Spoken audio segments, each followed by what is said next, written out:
Okay. Yeah, I'll start letting people in. Like I said, we'll give them a half a minute.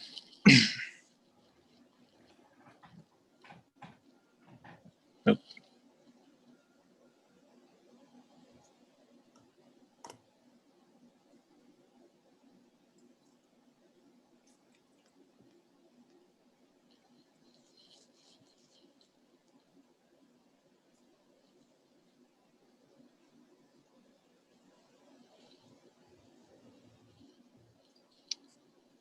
Hello, everyone. We'll start in just a couple of seconds. We're just waiting for everybody to log on.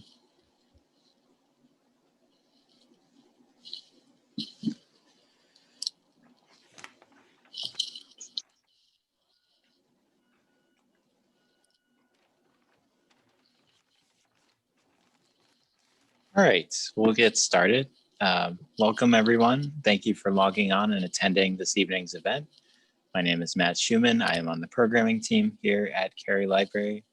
Before we begin, just a few notes. Please let me know if there are any technical issues that I can try to resolve for you. You can send those to me in the chat. Any questions or comments you have, please use the Q&A button, and Ashley will get to those. This program is also made possible by the generous donors to the Cary Library Foundation. I'd like to now introduce Ashley Rooney, host of our gardening series. She is a prolific author and the past president of the Lexington Field and Garden Club. Ashley will be back on Monday, January 11th, to talk about planning for the springtime with Guy Doran. So please welcome Ashley. Thank you, Matt. Holiday decorating with fresh greenery. Decorating the home for the holidays has been a tradition for generations. The use of fresh greenery started as a Southern tradition in colonial days and eventually moved north.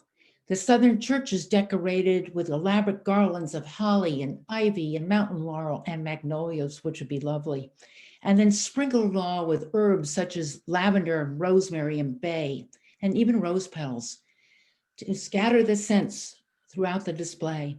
Today, decorating for the holidays with fresh greenery is a continuing tradition. And we are so fortunate to have Elaine Doran tonight to show us how to do it ourselves from our own backyard. And let's welcome her tonight. And she's going to start us showing right off on how to do all sorts of things, wreaths and swags. I was fascinated. I think she should make a book out of the whole thing. Anyway, let's take it away, Elaine. Well, good evening, Ashley, and welcome everyone. And my pleasure to be here tonight and show you how to decorate your house with greens you can find in your own yard.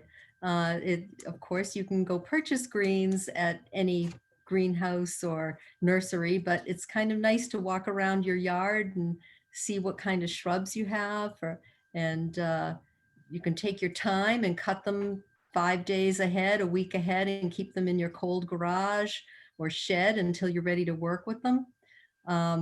We can start with the photos here. A few weeks ago, I walked around and said, oh, you know, there's some boxwood in our front yard, and I cut a small basket of that. That's a nice evergreen. It keeps its foliage, and as long as it's kept cool outside, it lasts a very long time. You can also use it indoors. Next, please. And Chamaecyparis is a favorite of mine, not only for using in swags and wreaths, but also it works really well for table decorations on your mantle. It has a nice, soft, feathery needle, and it holds its needles for a long time. And I just find it to be a very satisfactory green to use. Next. And of course, holly for to have some red berry interspersed in your holiday designs. There's nothing like a small blue leaf holly, and this year was exceptional for holly berries. I don't know if you've noticed in your own bushes, but it was just a phenomenal year for hollies in general. Winterberry also works well if you want red berry. That's the Ilex Particulata. But with the winter berries, you have to be careful that when you're working with them, their berries tend to fall off rather easily. So you'd want to use them, insert them last when you're doing a swag or a wreath, whereas the holly you can just work with from the get-go. Next, please. Hardy ivy is another foliage that's really fun to add into any kind of arrangement. It has that wonderful veining in the leaf. And of course, when it gets a little colder out, you'll notice that it starts to get this little purplish tint to the stems and on the leaves themselves. And you can do so much with that. You can cut long pieces and coil them around and make little wreaths to hang in your windows, or you can just incorporate it into wreaths or swags as well. It's just a nice thing to have around. Next. And taxus, of course, is just about everywhere you look, you can find a yew. And that is a nice evergreen to use also, particularly in swags. The central stems on these are kind of tough, so you'd have to use just the very ends or tips to form bunches for wreaths. But for a swag, you can cut a nice long bough and have that be your foundation for your swag. It'll sort of set the shape of it. And you'll probably want to use a pair of pole pruners if these are rather tall in your yard. But we'll get to the clippers in a minute. So next. What's that? I said you'll need strong clippers. I should add clippers, loppers, pole pruners, any of those will work. Will work nicely to trim everything up. So here you have a collection that I cut a week and a half ago or so. We've got some pine boughs up on top there on the left, and yew on the top right. I got the Chamaecyparis in a basket on the right lower, boxwood in the middle, the holly, and then that other green on the left, far left in the middle there in the basket, that's juniper, which I don't have any in the yard, but we did find some under power lines. So you might travel out a little bit and walk around, not in your neighbor's yard necessarily, but you might find some greens that are a little bit more unusual that you won't have in your yard if you travel out a little bit further. Juniper has those beautiful blueberries too. So it's your this year, for some reason though, we didn't find many with berries, and I don't know why. If the birds got to them or they just didn't set. Sometimes you have a funny spring and the buds just don't set for the berries. Well, maybe the hollies were so prolific, the junipers did the reverse. With the berries. I should add here while I'm interrupting. If anybody has a question, I can see the question panel. So just, and Elaine. Does anyone have questions about what we've cut, looked so far or looked at so far? If not, we'll just keep on here. Keep on going. I'll just watch that. Okay. Take it away, Han. All right. So I've got a couple of wreath frames here. Different sizes, 24 gauge florist wire, which you can get at a lot of nurseries, or Michael's probably has it, and Joann's, any craft store, and a good set of clippers. So these you're going to use as the clippers are a nice set of clippers that are good to have as you're doing your assembling, the loppers and the pruners and whatnot you'll need when you're doing your large cutting. So next, please. So here we are getting ready to assemble a swag. I like to lay out my pieces before I start my layering, just to make sure that I've got a nice long piece for a foundation, and you just have to kind of play with it and see what kind of look you want. So I've decided here that I'm going to use the yew for my base, have some pine on either side, maybe lay a little juniper on top of that. And let's go to the next one, please. Um, So, I have a yes, question for you. What's the best way or your way to preserve the greens before the use? You put them in water? I do not do anything to these because they're going to be outside. These swags and wreaths that we're making today, I'm not going to have indoors. These are meant to be outside. And we get a couple of months at least out of them because they're cut fresh. What I've noticed, to back up a minute, is, and this isn't trying to take anything away from your local garden center, because, you know, we used to have one as well, but the greens that you tend to buy at garden centers, they were cut a while ago. So they've been sitting in cases, or they traveled across the country in storage to get to the retailer to sell. When you're cutting your own greens in your yard, they're so fresh.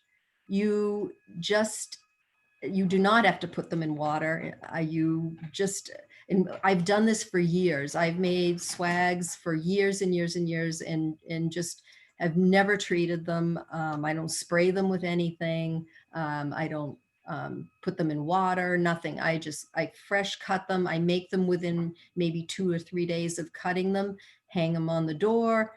And when I take them down, they're still fresh, which is usually the end of January. You don't So spray them in between? don't spray them at all. Nope. Okay. Do nothing. Nope. Okay. Nope.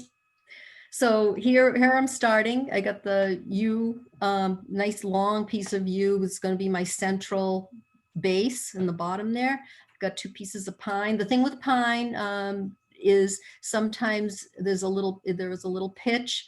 So if you don't want any pitch to maybe come off on your door or anything, I wouldn't use the pine. I would use maybe here, I would use 3 pieces of yew instead of using the pine on the either side here.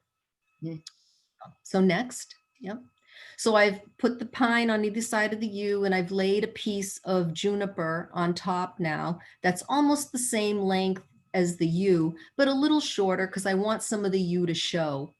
You don't want to cover everything up. You want, you know, a little bit of all that different greenery to show. So you're showing off the different colors and the different textures of the different greens. Next. And now put a piece of Chamaecyparis on top. And that, as you can still see the pine, you can still see the juniper, and you can still see the yew. So the Chamaecyparis is cut a little shorter. And you can see I've got all the stems together at the bottom there. Mm-hmm. Next. Okay, couple of pieces of holly positioned so they're fanning nicely on top of the whole green base, but you can still see all the greens underneath. And I picked some holly that has a lot of berries towards the, well, up or down side, depending on what you're talking about, and leaving the stem sides sort of just, so that'll be where I'm wiring. So there really isn't much foliage up at that end. Okay, next. And to top it off, to cover those holly bare spots on the top and to kind of give it a nice finish, another little piece of Chamaecyparis, a little shorter again, so you can see the berries there. Next.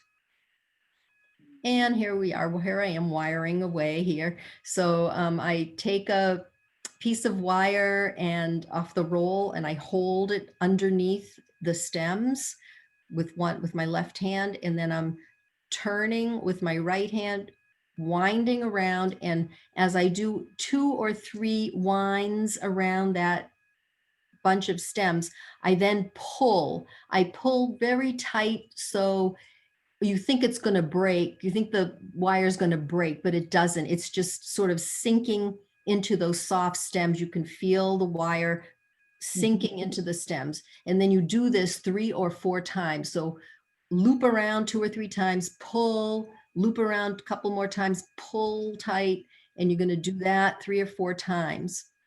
And then you end up you cut it and you, I don't know if I've got a picture of that. Why don't we do next here? Yep, this is the back of it now. So I've taken, I've cut it off. I've twisted it into all of those looped pieces, pulled it back, and now I've taken a double piece of wire and twisted it all around to make a loop, which I'll feed into those wires on the back there, pull it through, and then twist it to make a loop. It's kind of hard to describe. Okay, next. Yeah, but it's nice. The pictures make it quite clear, as a matter of fact. And here it is hanging on the door. And I made a plaid bow for this one. And you can see how you can see all the different foliages, even though they were all sort of, you know, sandwiched together. By cutting those stems in different lengths and showcasing them in their own way, you end up being able to enjoy all the different colors and textures there. That's Next. beautiful. Now, somebody asked today in the garden club how Yes. about making the bows, and recommendation was using wired ribbon. You That- can use a wired edge ribbon, sure. Yeah, you don't have to. These are not wired edge ribbon. This is just regular ribbon. That you just know how to make a beautiful bow. I've made thousands of bows. I've made so many bows, I can make them in my sleep. So Yeah, but for those of us who are not as bow crazy, yeah, as I should have showed you how to make a bow. I'm sorry I didn't do that. It's really not difficult, but I didn't put that into pictures for that's you. all right. This is a gorgeous one, though. Thank you. A nice full one. Thank you. Next, please. So now we're going to make a couple wreaths here. So this is a holly wreath, and I asked my husband Guy to make this one. And what he did was he cut 5-inch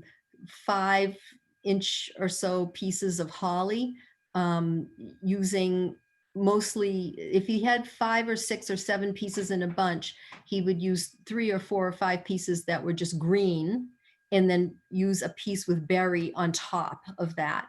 And then he'd wire this little bunch together as he was putting it on the ring. So you can see that you can see in the photo here that that bunch is put on top of the ring, and he's got the roll of wire started looping around the base of those stems. Next. And this is partially made. He's still going and making those little bunches in one hand with the of the holly and laying it down on the wreath. So the bushier part is just covering the stem of the part that he has just wired down. And he'll continue on like this. Keep going, please. And there it is, making his way around. Next. Wow, that's gorgeous. And that just shows him pulling in, again, like you did for the swags, you wrap a wire around and you pull tight and give it a couple of go around a few times and then pull tightly. Next. And that's the reverse side. So you can see how that's all been wired onto that form. Next. And that's the finished one there. So so he found, maybe there was 1 or 2 places where the berries weren't showing enough. So he had some extra pieces of holly that had nice berries on the ends of them. And he could just stick those into the wreath when it was done. So, and they'll stay just fine. And this will last fine for 6 weeks or so outside on our house. We're not going to spray it with anything or anything. Nope. One thing I should add is that some plants, such as holly, berries, and yews, and bittersweet, and mistletoe, can be poisonous to pets or children. Yes. So you should be aware of that when using these things. But on the other hand, look what a holly wreath makes. And so many of us have holly in our backyards now. And it's gorgeous. Exactly. And you have to be careful when you bring those things in the house for the same reason. The holly berries can fall off and your cat or your dog might think it's something to chew on, and they're just not good. I don't know how they are somewhat poisonous, but I don't know how badly. But you just don't want the pets or the young children eating them thinking that there's something like candy or whatever. So be very careful with that. So you asked about spraying. Well, some people do like to spray something like this, a holly wreath, or something else that they make outside. And I think you're familiar, might be familiar with the product called wilt proof anti-desiccant. Yeah. And what it does is it just, it doesn't allow the moisture to evaporate from the leaves from the foliage of the plants. It sort of seals it in.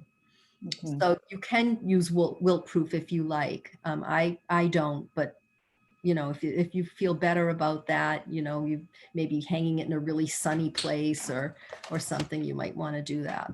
Well, I think your discussion earlier that these are fresh cut greens right from your yard just 2 days ago. It's very different than the Boy Scout wreath that my husband bought from the grandson. And then he decorated it because that Boy Scout wreath has been sitting in a truck coming from somewhere.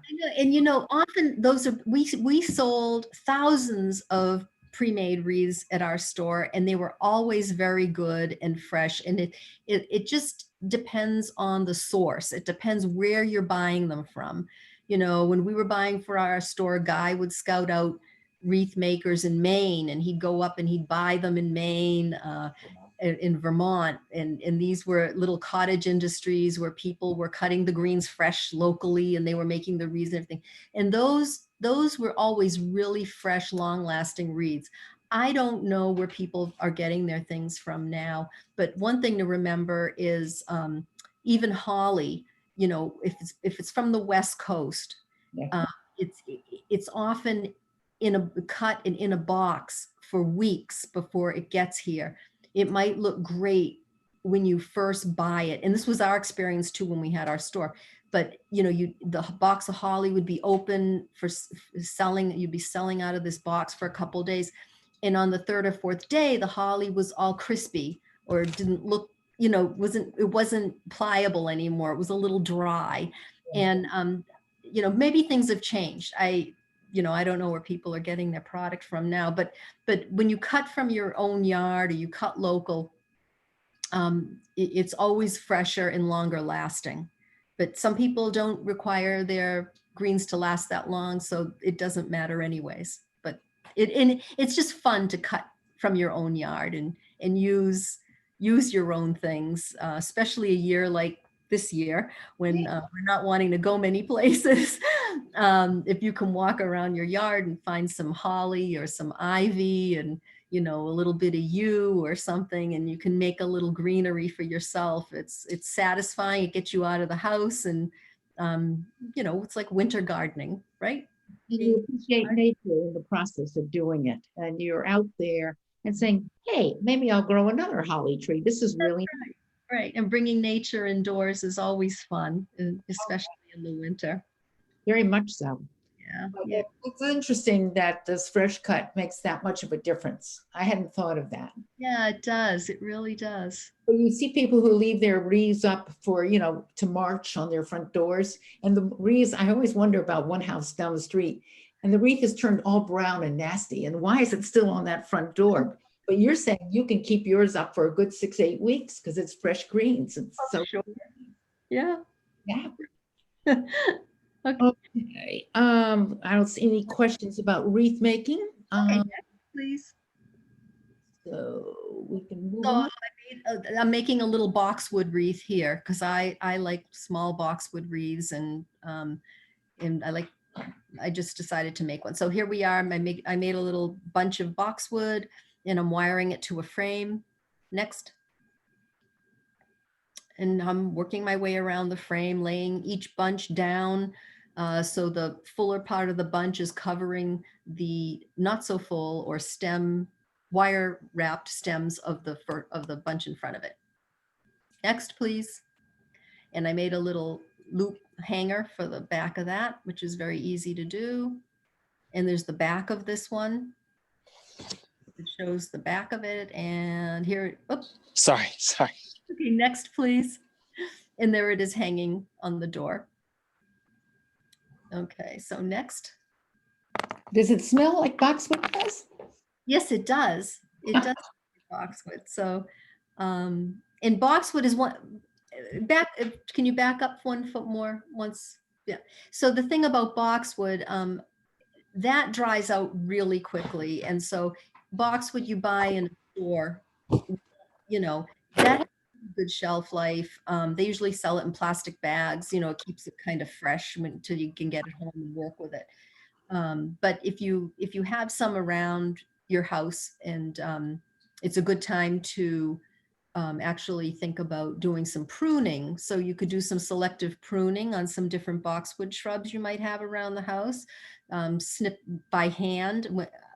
We like to prune by hand with boxwoods. We don't use clippers. My husband taught me how to do this. It's really a very effective and nice way to prune boxwood. You snap the stems off of the leaders that you want to trim back on the shrubs. You just snap them with your fingers. You'll find it comes off really easily. In no time, you'll have a basket full. And we just enjoy doing it that way. So you might want to try that. Next, please. That's the next thing. Boxwood also makes, let me just add here, a really nice small Christmas tree. We saw today in the garden club demo. Yes. A lovely little Christmas tree, and decorate that with boxwood. Lots of nice arrangements with boxwood. The little Christmas trees, you can do just little vases with boxwood, and then buy some nice cut flowers and mix it in with the boxwood. Don't forget, cut flowers mix well with all of this greenery in your yard. You can just fill different vases and containers with greenery, and then just accent in some beautiful white freesia. Looks so pretty with boxwood, or any of the cut bulbs. Tulips look great. Roses, anything mixed with the greens looks wonderful. So this is just the start of making a centerpiece for a table. And I like to do this one every year because it's a low arrangement. You can see over it to the people on the other side of the table very easily. And I use just things from the yard again. And so I start with a little piece of wax paper that I've folded the edges under to sort of protect the tablecloth. And next, please. And so now here's some Chamaecyparis that I've cut that I'm using as the border for this arrangement, as the edging. And I've just laid it down so it just covers the edges of the wax paper. And you can play with this as you make it. It doesn't, nothing is just sort of set where it is, but I like to start with this as the first layer. Go, please, next. And now I've added in some holly and a few pieces of ivy and some beautiful carved birds that my husband made. And I have these glass ball candles, votive candle holders that I just place down the center. And if I see any different openings that I've missed, I just tuck in another little piece of greenery or whatever. Next. And this is what it looks like lit. Next, please. It's so beautiful, Elaine. Thanks. Thank you. So I do this every Christmas on our dining room table. Of course, there's no one coming over this year, but we have one anyways. And send it to your friends and say, I wish you were here. Yeah, right. So again, we love bringing nature indoors, and this is one way you can do it with your greens. You could do a similar arrangement on a mantle, you know, just anywhere that you could, if a windowsill, anything like that. Now, how long does that last? This, let's see now. So I usually would make this on Christmas Eve or the day before Christmas Eve, and it would be up through, I'd say the day after New Year's when I would take it down. So it's up well over a week. I'd say I get a good week of 10 days out of this before it starts to look dry. And actually this type of greenery never really gets yellow when it dries. It'll start to look a little dry, but it won't, you won't say, wow, that's really, that's really dried out. You have to get very close and touch it. Jill has a similar question. I was just going to ask you, are the Yeah. greens in water? No, nope. Everything's just laid on that piece of paper, just laid flat like that. And I don't keep my house super hot. I'd say it's probably about 65 degrees in there. And, you know, at the most when I have company come for Christmas Day, we're up to 68 or 70, but then usually it's down to 65, 64 at night. But I get a good 10 days out of it, maybe 2 weeks. Yeah, it's beautiful. Tell Guy he did a wonderful job with those birds. I will. I didn't know he was a carver too. Yeah. So, okay, next, please. So I just wanted to take the opportunity to tell people, or they, you know, again, anything you can do inside to bring nature in and enjoy plants and bulbs for the winter is just really such a lift when you walk into a room and you see your hyacinth glasses. The hyacinths are just, you know, greening up and starting to put down roots, and they're slow, but that's part of the fun. You just enjoy watching the whole process. So I buy untreated hyacinth bulbs from sheepers. The other name for sheepers is I drew a blank. I'm sorry. Sheepers is the wholesale company, but Retail for Van Eglen. Van Eglen, right? I buy from Sheepers, so it's that's the retail for Van Eglen, but they're varieties of hyacinth bulbs. They'll tell you right in the description whether they're an easy forcer, you know, how old a variety is, and this sort of thing. And you have to buy them in October. They sell out very quickly. What does And untreated mean? Why do you want untreated bulbs? Some of them are pre-treated for forcing, but I've never had good luck with those. I just buy the ones that they label as good forcers. They'll say right in the description, this is a good forcing bulb. And those are the ones I buy. Okay. And I've done it for years. I just had another question about the greens, the table arrangement. Yes, sure. Do the greens that are on the wax paper ever stain the tablecloth or the table? I've never had that happen with the ones I use. Again, I don't use pine because pine has a lot of pitch. And yes, that will come off on your tablecloth. But the Chamaecyparis, the holly, which is all I used on the table there, and ivy, I've never had a problem with. Okay. I put that wax paper down just to sort of give me a guide and, you know. No, but you're right to be careful about it. I once brought home, gave to my father, an arrangement was in a pumpkin. And he put it on his dining room table. He left it on his dining room table. And guess what? There's a big circle on the dining room table. Right on wood, huh?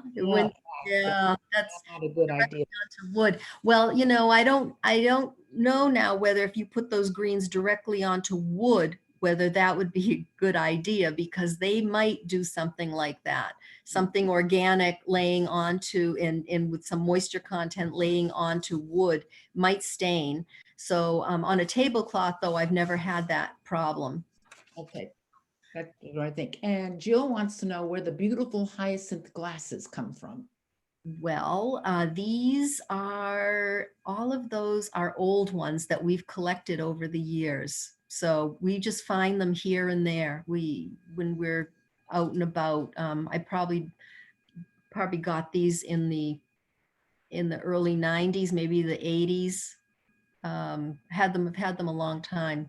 And one other thing I'd like to point out is if you notice that the water gets too cloudy in these glasses, you can put a little bit of charcoal, ground charcoal, in the bottom, and that acts as a cleanser for the water. It'll filter out the impurities and keep the water from getting cloudy. You can see the roots of the hyacinth coming out in this dark green one up close. Yes, yeah, they're really great fun. Next, please. And this is just a small kumquat orange tree I've had for a number of years, and I put it outside in the summer, and we prune it back. It flowers, beautiful white flowers, and we cut everything back. Before it does the white flowers, we cut it all back. It produces more white flowers in the summer, which of course then set into fruit.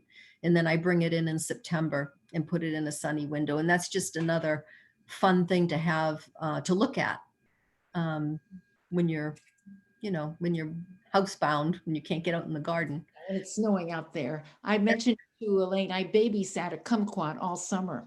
Oh, you did? And I discovered that I could eat those things, and I chopped them up in little bits and put them on my spinach salad with a little bit of feta. Yes. Delicious salad. And I liked it. And I felt so healthy eating it. It sounds That's delicious. something useful to do with kumquats. That's great. Because those things grow like crazy. I mean, I had a lot of them. Yeah. Yeah. Next, please.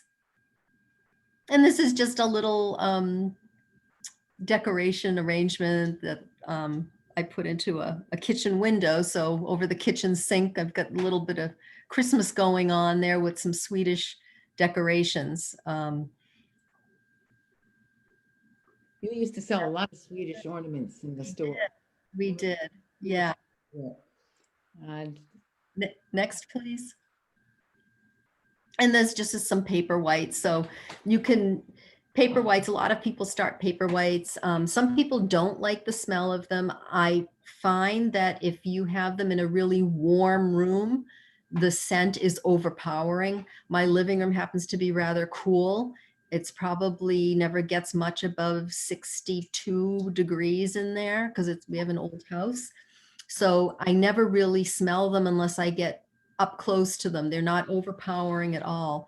So if you want to do paper whites, it's a good idea to buy a number of them in October. Again, keep them in a cool spot and only start a few at a time. And as they go by, you take them out and then start a few more again. So you're not starting them all at once and you've got something to last you the whole winter. So what I do. You replant the bulbs when you're done with them, or do you toss them? No, I just toss them. So I'll order my Amaryllis, Hyacinths, and paper whites in October. And then I'll just keep them in a cool spot and I'll start everything like November 1st will be when I first start. Okay, next. That might be it. I'm not sure. No, it's the Amaryllis. Okay, so this one of the Amaryllis that I bought this year. It's a South African variety, so it's a smaller flowering variety. It's not a great big, huge flower, but I like the South African varieties because they bloom on shorter stems, including there's a beautiful red one called Merry Christmas, which I have started a number of, and they have big buds on them now, but they haven't quite opened, but I really feel they will be open for Christmas. That's the other good thing about the South African varieties. They bloom in time for Christmas, whereas some of the others that you start from those boxes that you get, the kits and everything, they usually do not bloom for Christmas. You'll be later, sometime further out. And the littler varieties, there's many colors, and they're just very sweet, and they fit on the windowsill quite nicely. So here I've got some paper whites started in the lower left, and I've got the smaller Amaryllis there, which I've started. What is the purple? African violet? That's a Streptocarpus or Cape Primrose. So, Got a question. and that might be our last picture, I think. No, you had one of the house. Oh, one more. There's this and then one more after. Okay, so these are Merry Christmas variety that sending their buds up. Jill would like to know where you found the South African Amaryllis bulbs. From Sheepers. Keepers. Yeah, Good. Sheepers. It's SCHEEPERS. John Sheepers, and they've got a website. Yeah. I got all my bulbs from them in October. You do your spring and fall bulbs, all of the bulbs, or just your winter bulbs? I'm sorry, what was the question? You said I got all my bulbs from that. Is it Oh, just the bulbs that I'm forcing for the winter. I bought in October from Sheepers. and there was one more picture you showed me with the chest. Uh, That Oh.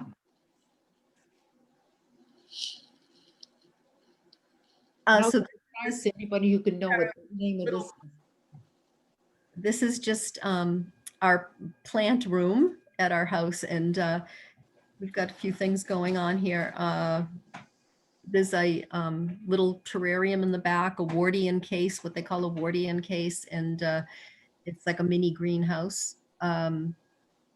So we've just got a variety of things in here. This is not a very sunny room.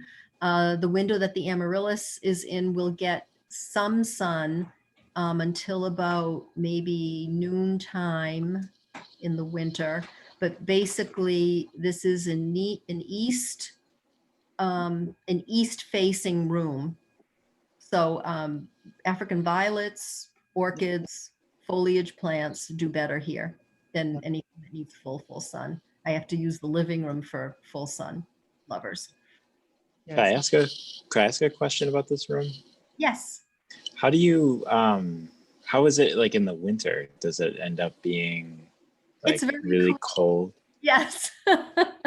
So this is a tiny room off our house that never had it when we first moved in, and they had to put one little baseboard heater in, and it used to have another door on it that connected it to our kitchen, but we took that door off, and that's when we had to add a little heat out there.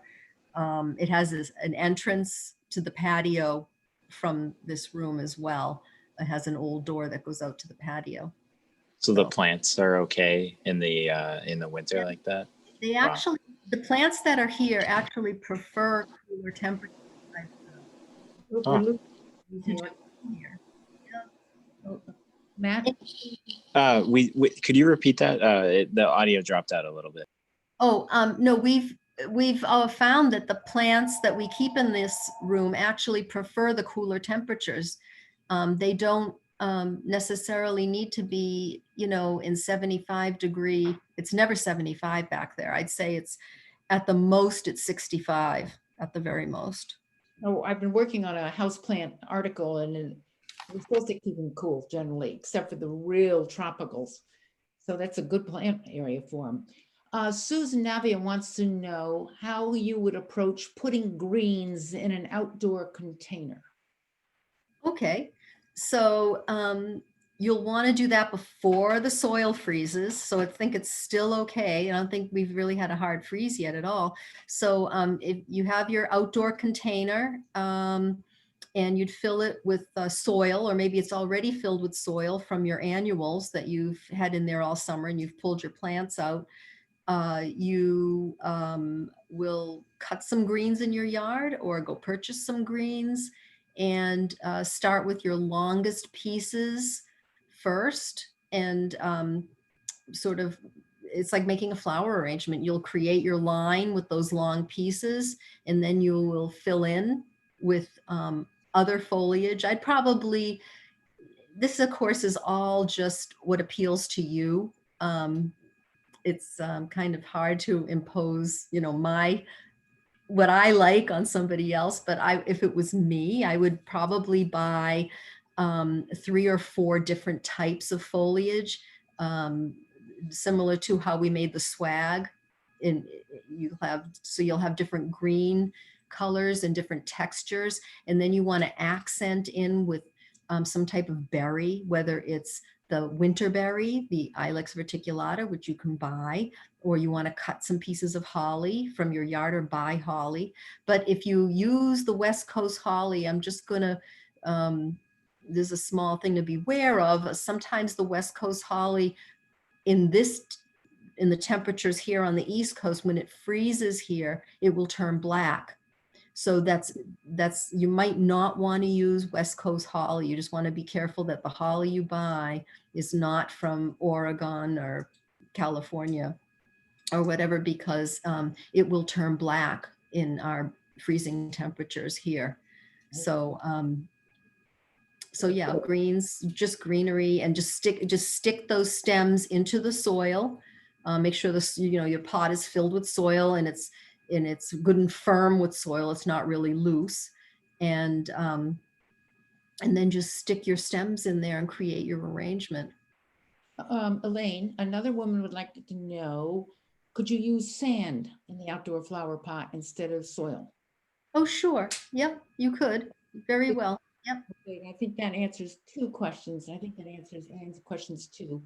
What would you use to hold evergreen stems into place for an arrangement? The soil would do it because then you could just place them that way. Jill wants to know, could you talk a little bit about winterberry? Do you grow it in your yard? I don't, but I see it all over town in people's yards, and it's been a great year for it. I'm not going to tell you where I've seen the bushes because people might get nervous that someone's going to cut their berries out of their front yard. But you will be able to see them if you drive by and see these what looks like now naked branches, but just with clusters of red berries on it. That's the Ilex Particulata or the winterberry. So it loses its foliage in October, November, and what's left behind is just the red berries. And you often see them on the side of the road as well. There's a beautiful spot of it, or a whole display at the intersection of Hartwell and Bedford. And I just put a picture of that on the Facebook and a few other places. So it's gorgeous out there. Could you repeat the source for getting bulbs to force? It's Schiefers, Scheepers, right? Yes, John Sheepers, and they have a website. Okay. Lois Wells says, Elaine and Guy, thank you for sharing your expertise and experience and letting us all into your home. Beautiful arrangements, and Guy's birds are superb. Happy holidays to you all. Oh, that's sweet. And to you and David as well. And Jill says, and where did you get that beautiful Christmas tree? We cut our Christmas tree this year. We have for several years now, out at Greenwood Farm in Billerica. Okay. And again, we cut our tree because it's really fresh when it's fresh cut. It's a runs a Christmas tree farm out in Grafton, and he says it's flocked. They sold 680 trees that weekend after Thanksgiving. He sold all the trees he had to sell. It's been quite a year for all of that, all of the nurseries from the spring business all the way through to Christmas now, with everybody staying home and just trying to enjoy their houses more and looking for more things to do to make their life inside more enjoyable. They've just been decorating to beat the band. And so everybody's been out in force early this year. Christmas tree sales are through the roof, and everybody just really wants to enjoy the holiday as much as they can. They can. And I think you certainly helped us do that. And Lee said thank you so much too, and happy holidays. Happy holidays. Thank you all for being with us this evening. And you can see why we saved Elaine for the Christmas of Hot Wheels. Merry Christmas, everybody. Happy holidays. Good night, everybody. Thank you, everybody, for coming, and thank you, Ashley and Elaine. Thank you, Matt. Thanks, Ashley. Oh, you were great. Do you both want to stay for a moment after everybody leaves, just to recap and chat? Sure. Let me know. There. You did very well. Yeah. Going. Fun. Is it all over? I mean, how much time did we use? 48 minutes. 48 minutes. Was that good? That was good. There were a lot of questions, more questions than I thought there would be. And some of those people were Aunt Lee was at the same programs I have been. So this is her third program in 24 hours. Oh my goodness. Yeah. Wow. So, and she came to watch you too, which I think is wonderful. She'll probably ask to do it for the Historical Society now. Yep. But no, it was good. Oh my goodness, to keep talking like that and not to fumble for your words or anything. Oh, I did a little bit. Only on Schiefers. I mean, but I don't do this every day. Yes, I know. I'm sorry about the delay on the photos. It's was there's just a no slight lag. Fine. Fine, it Okay. gave me a chance to interrupt with questions as they were coming in. That's from Annalie, okay. Annalie just said, I've seen a lot of you today, and yes, let's catch up. I'll give you a call tomorrow. Because she's been on all the other Zoom programs, but Oh, sure.